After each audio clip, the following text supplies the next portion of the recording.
Evening and welcome to BackChat. I'm your host, Temba Madima. This evening we are chatting to O'Bakeng Molopyane. He's in the building. It's going to be an interesting one, guys. Make sure to tune in, ask your questions, sports science, strength and conditioning.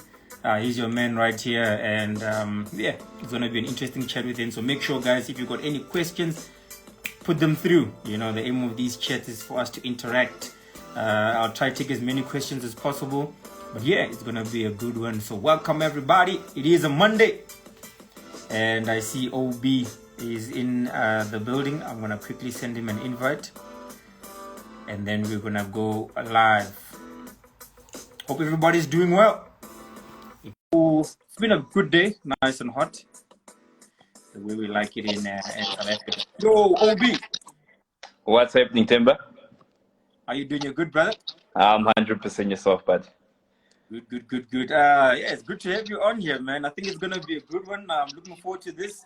And yeah, salute and Happy New Year to you. No, compliments of the new season, Chief. Thank you for having me on. You know, it's always good to be out here talking to the people, seeing what the people have to ask and what people have to say, you know, and just having a conversation. Absolutely, man. I mean, you've achieved a few things in your life, in your short life. And there's so many more things to come, so it's definitely going to be a good one to share and to have this chat with you. So, yeah, welcome to those who have joined in. I see Matt Quinn, I see you, Itumeleng, Conrad Berger, Martin Descali, Precious Mulep, welcome. Panache, 400, I think he's all the way in the UK. Jessica, welcome. Moja, Karabo, Michelle, Sibodze, Heavy K. All those who are joining in, O'Bakeng, Bucks Balo, you're welcome to you too as well. My brother, let's get started. Let's get in there. What's up? Let me do an introduction first. So that those who are watching can know who's in the building. In case they're wondering, who's this O'Bakeng? Who's this OB Kid Prince? They must know. So I'll do a short intro and then we'll get started. All right. Cool. Ladies and gentlemen, with us this evening, we've got O'Bakeng Molopyane. He is a master's degree graduate, former provincial 100 and 200 meter athlete as well, sports scientist at the Sports Science Institute in the Free State, strength and conditioning coach. Listen to this, guys. Coached athletes that have represented SA at international level, at youth, junior, as well as senior. Coach athletes that have broken world records, whole world records. Most notably Wayde van Niekerk in the 400 and 300, as well as recently, I like this one, Lucky Moleyane, the youngster who was in the 4x100 meter that broke the junior world record in the 4x1. So, ladies and gentlemen, help me welcome to BackChat this evening, O'Bakeng Molopyane. Thank you. Thank you. Danko. Danko means thank you. Which simply means thank you. All right, my brother. So let's get started with the chat. Mm-hmm. So obviously you've had quite an interesting athletics journey. It's come a long way. Where did this love for athletics begin for you? Was it something that you've always known? You wanted to do? Obviously, they started athletics and progressed into many things, but let's start at the beginning, the beninging. The beninging. Okay, so I think as far back as I can remember, Athens Olympics 2004, Justin Gatlin 100 meter. Seeing him run or seeing that field run and just the blue ribbon event, that type of environment, it really sparked something in track, especially sprinting for me. And from that time, you obviously don't want to specialize in one sport as a kid, but what we did was we just did athletics every year, when it came around. That at that time, 2004, I was like, 10 years old, 11 years old, so you just do everything, I remember doing all the events that the school had to offer. I think when I really found my niche in sprinting, it had to be back in 2009. 2009 is when I really first got into it, and I was like, okay, this is what it is. I went to my first national youth. It was youth under 17. Was it under 18 now? What's it called? Under 18. That was my first one. Back when it was still yellow pages, and literally from there, the love just grew. You know, you get to know the sport, and it really just blossomed all the way up until today. It's still that first love, you know, that thing that really inspires me, gets me excited, it really gets me going, you know. It's the silver lining of my day, the silver lining of my year, you know. It's just something that I really enjoy. Absolutely, man. So, like, you know, man, you know how we all are. You know, when you do athletics or whatever sport, you know, when you're in it, you're in it. You know, you obviously probably when you think of the dreams you had for yourself as a sprinter and how things panned out. Is it something to look back at? Do you think it fuels each other either way? And how did that work out for you? Because there must have been a point where you're like, you know what, I'm sprinting, I'm a provincial athlete, but I think there's something more I can contribute to the sport, but not on the track.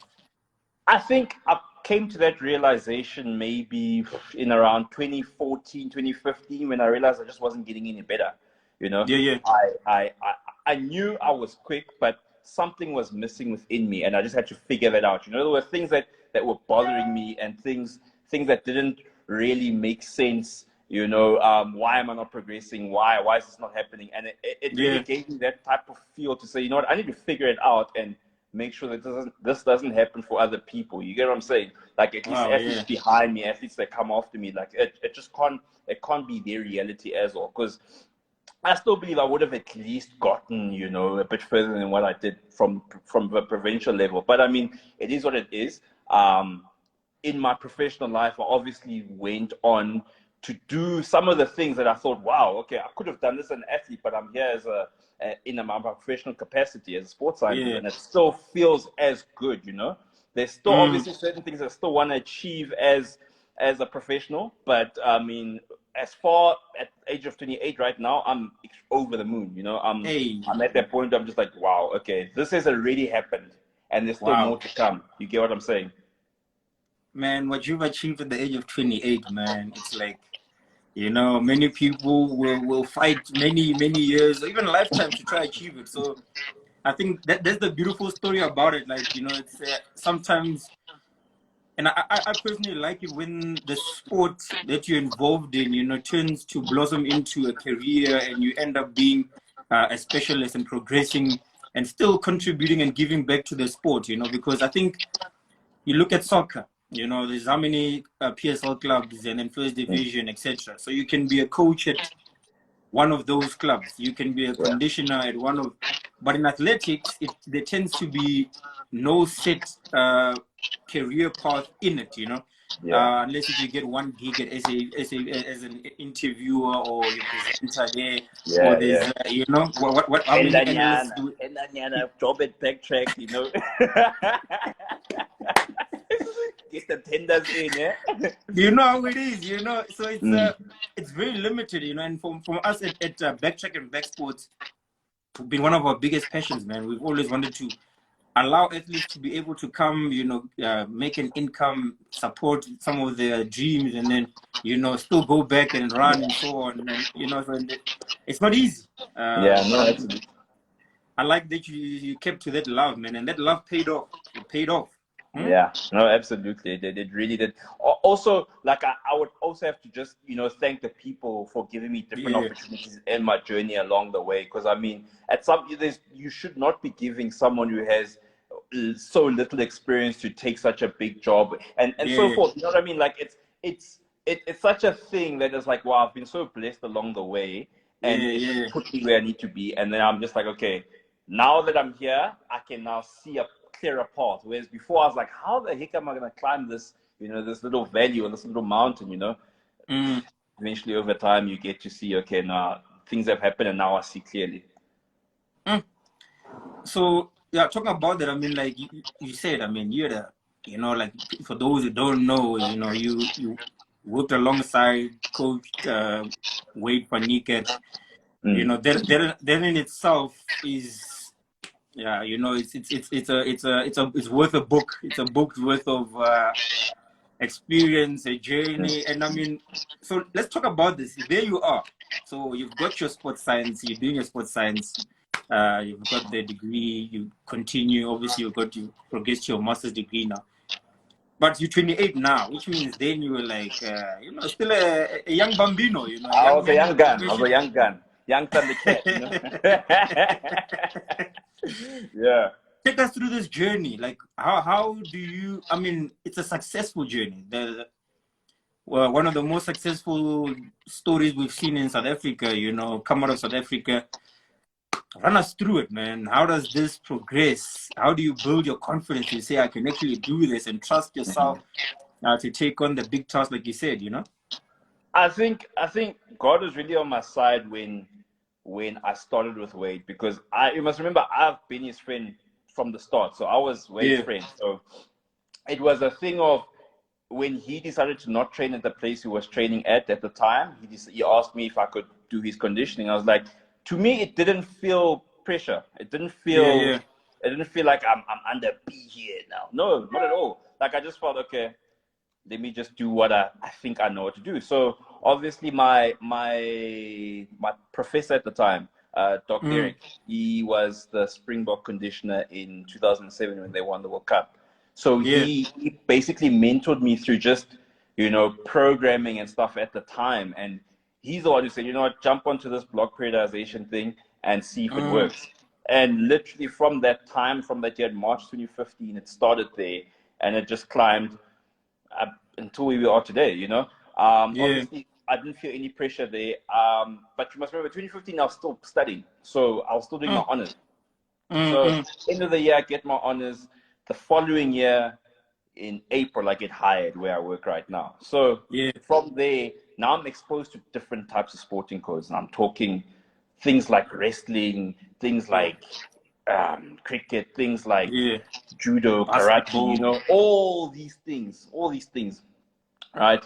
And, it was just, that environment also helped me will just help me sharpen my craft, get better in what I do.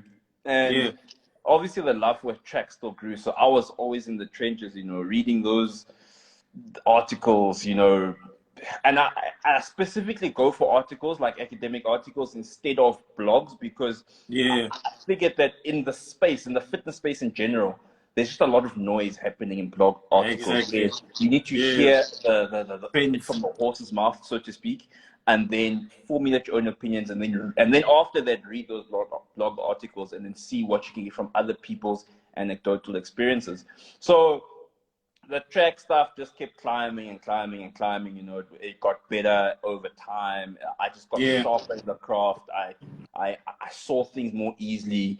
When I got more track and field athletes, I saw that if you can relate to an athlete better, it just enhances the training experience of someone. If you can just find out who they are, what they're about, what they do, how they operate, their likes, their dislikes, their personality traits, that's a big factor in the profession, their personality traits and stuff. That it helped quite a lot, and I think that's what put me where I am right now. I've dabbled in teams. I've done, I've shown that I'm not just a one-trick pony, if I could put it like that. Exactly. So, okay, 2015, sharp. You get your 2016, you're appointed. It's a big year, man. 2016 is probably one of our most, in recent times, most memorable athletics years to date. Yeah. Preparing towards that, and obviously having learned about periodization, you can maybe you'll explain a bit about periodization for athletes, why it's important. I know you've got there's a lot of articles and all that you've personally done that's out there as well. Run us through that journey, man. I mean, all of a sudden you guys are you are there, during the people Olympic final.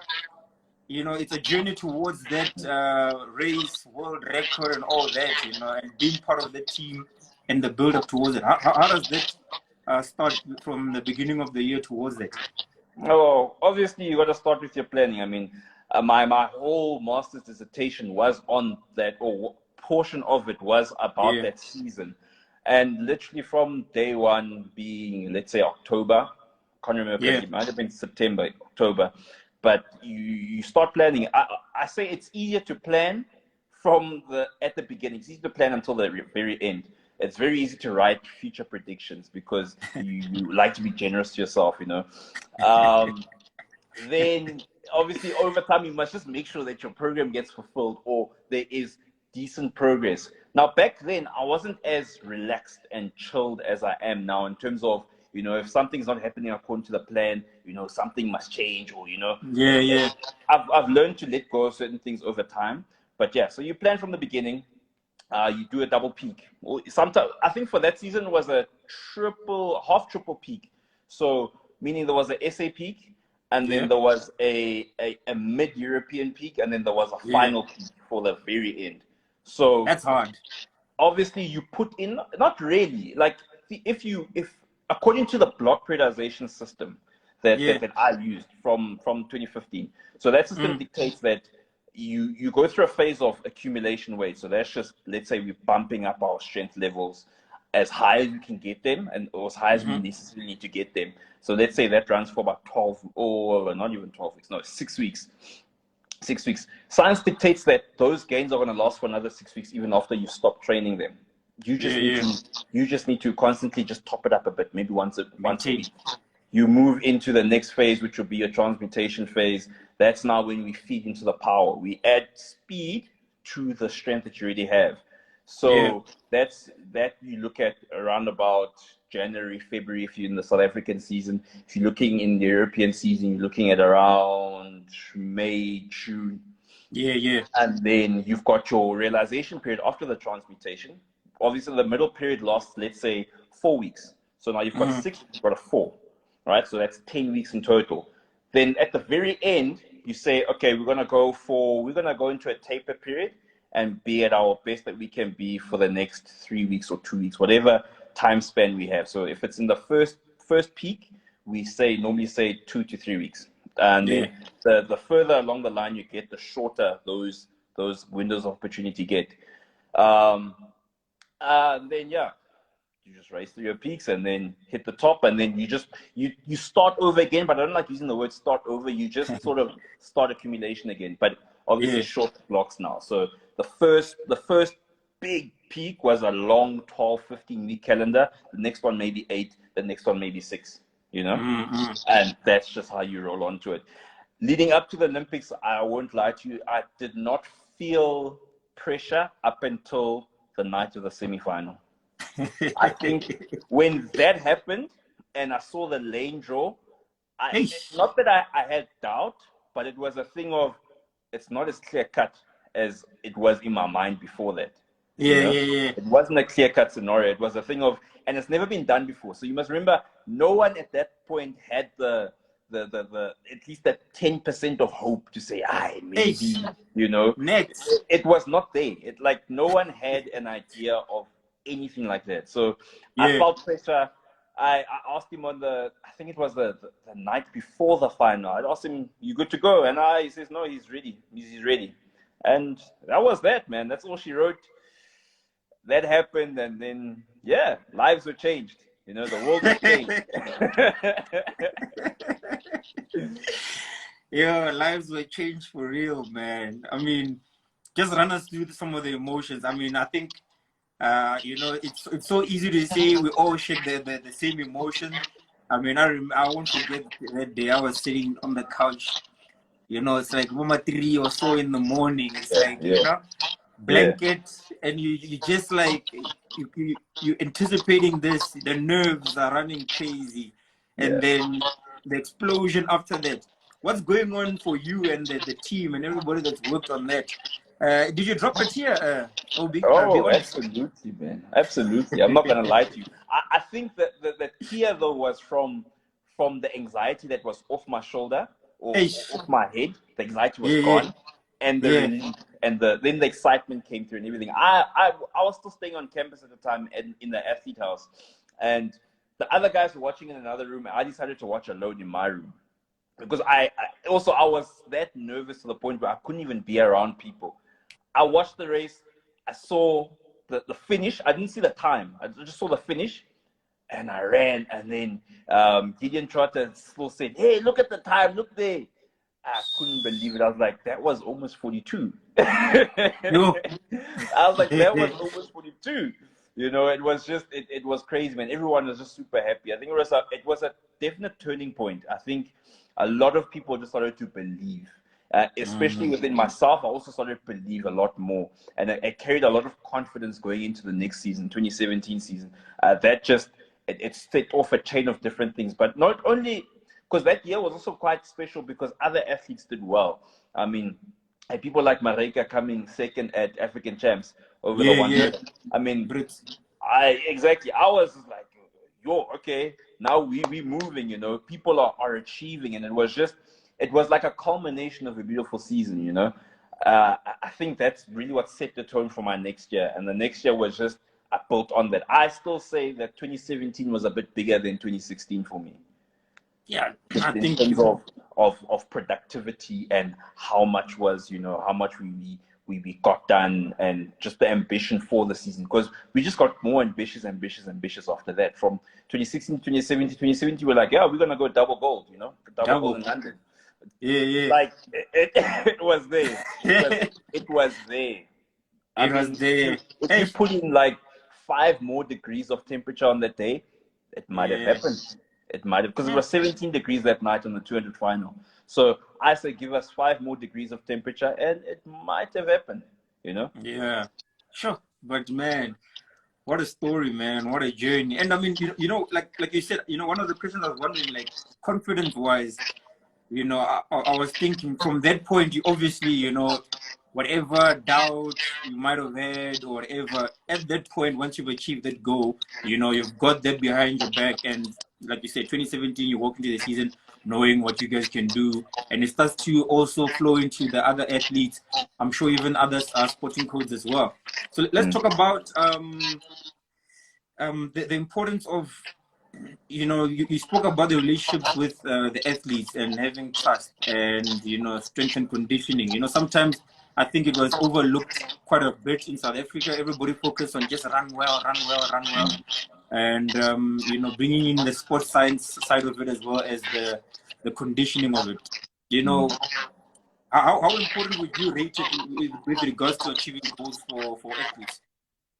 I think sports science in general is very important for any sport, especially for track and field, because it's a stopwatch sport. It is very much human based. So it's literally about tuning the human to the point where they can perform at an optimal level. So I mean, sports science, you must also remember, is a combination of different things. You've got your physiology, exercise physiology. You've got your strength and conditioning, which everyone knows, and you've also got your biomechanics.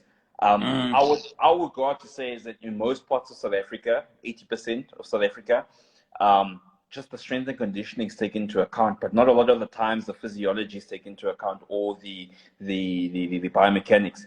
And I mean, just those are the things that you got to realize are very important to progression. Because, for example, for me, the reason why I still believe I had a biomechanical issue, I wasn't consistent biomechanically. And I had no one to tell me, don't do it that way, do it this way. You know?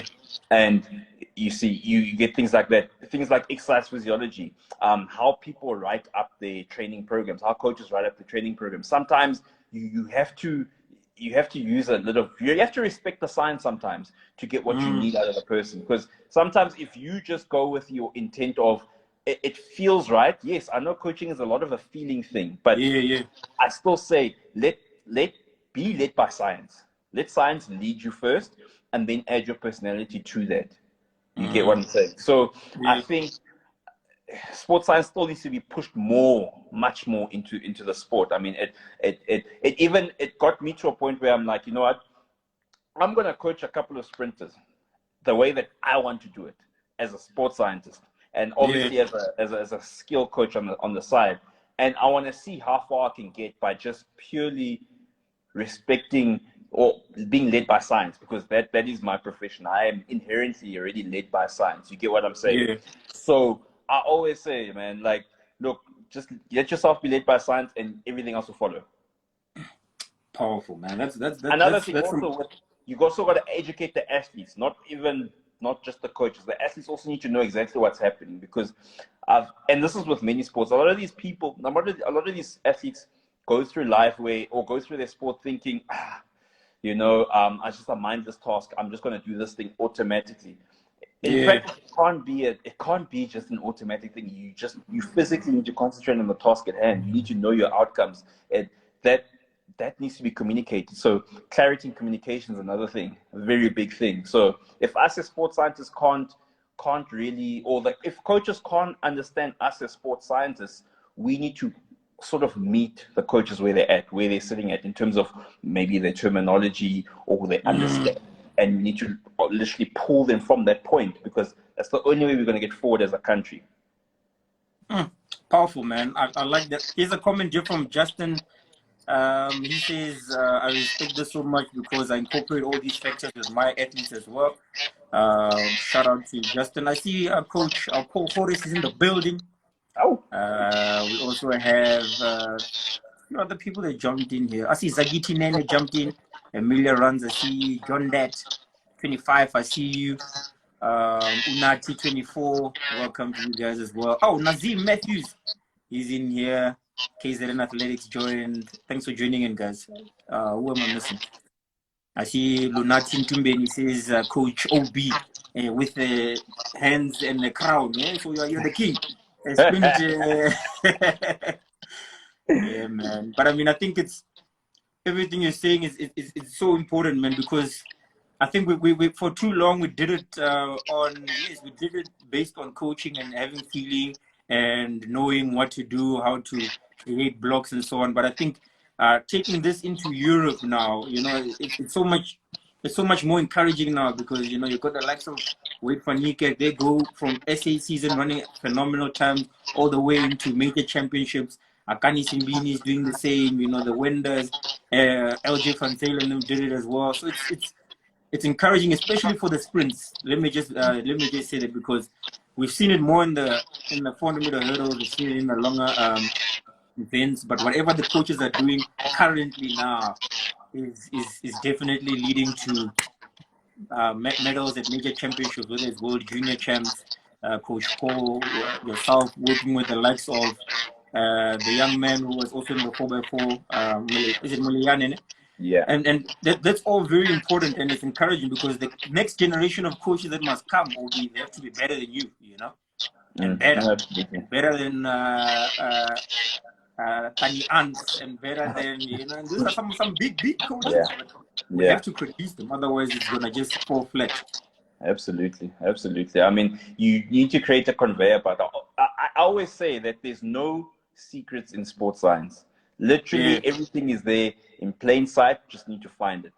And whatever people are doing across the oceans, whether it be Europe, whether it be in the Scandinavian countries, whether it be in the US, whether it be in Australia, we all probably have access to a lot of those things. You just need to know that it's there and know how to apply it, know how to apply it. Yeah. Also, the people that have come before us, they need to literally open their books and say, guys, this is what I did. This is what I do. This is why. That's also a part of the reason why I decided to say, you know what, I'm going to be extremely open with what I've done, because while I was doing my master study, I realized that there was no literature out there that could explain what Maurice Green did to the level to the extent that I did. What people couldn't explain what Asafa Powell was doing, what Usain Bolt was doing from an academic context.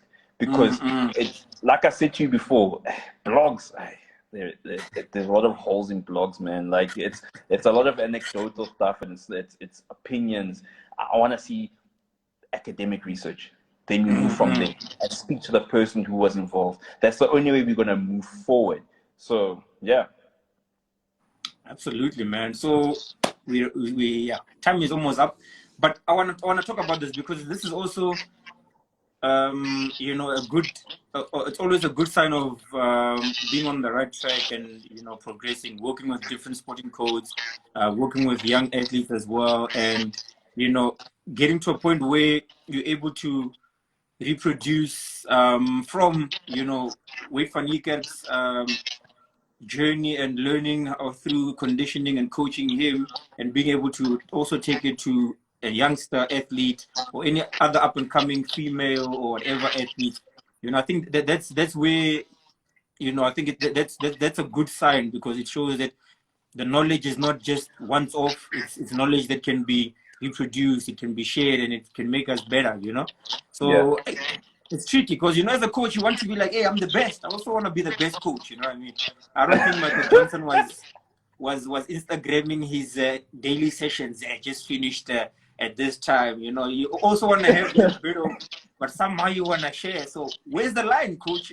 Tell me, yeah, where does it stop? In terms of sharing now.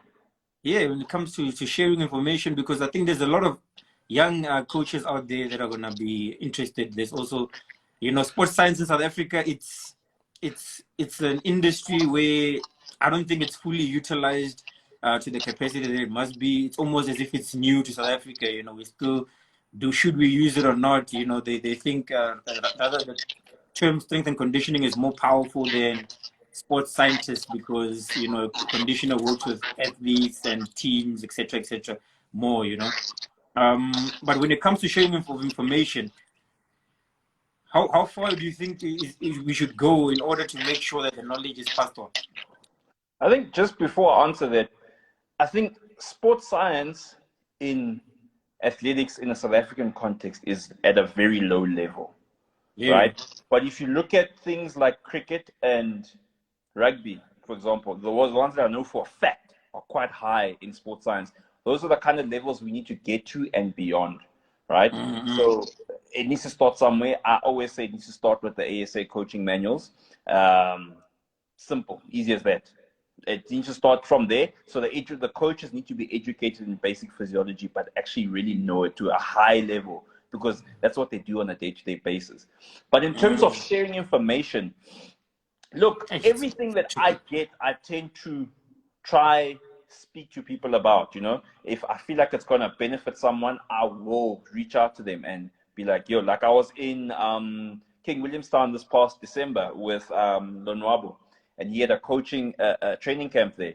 And I literally said, you know what, I'm going to lay out everything I know about biomechanics for this guy, because he's coaching kids. So when it comes to kids, if you get them right biomechanically, everything else will fall into place as time goes by. So I will literally share everything except opening my training journal and saying, this is exactly what I did.